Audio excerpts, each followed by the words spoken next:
Assalamu alaikum rahmatullah barakatuh. 17 fevral 2022 жыл Боркер бүт туугандардын жардамы менен мынакей биз 20 үй бүлөгө азык түлүк таратып жатабыз.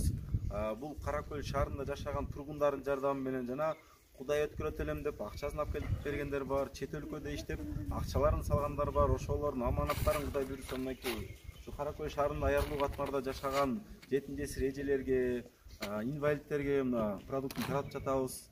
Аманатыңыздарды өз ээлерине бере атабыз.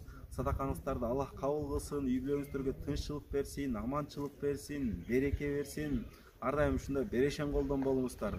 Дагы мен кошумчалагым келет.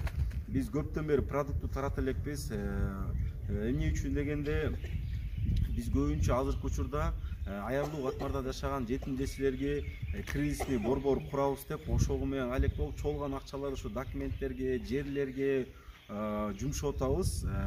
Билесиздер, биз азыр канча убакыттан бери ушу кризис центр менен күрөшүп жүрөбүз. Биз ушул кризисный центрде 20 сом деген бир акция чыгарганбыз. Ошондо ар бир балага адам башына 20 сомдон деңиз. Мен ушул Каракөл шаарындагы адамдар бардыгы адам башына эсептеп айына 20 сомдон берсе, көп эле сумма акча чогулуп, көп адамдардын кыйынчылыктардын, аярлуу катмарда жашагандардын, операцияга муктаждардын, үйгө муктаждардын, дары дармекке муктаж үй бүлөлөрдүн баардыгын маселелери чечилип калмакта.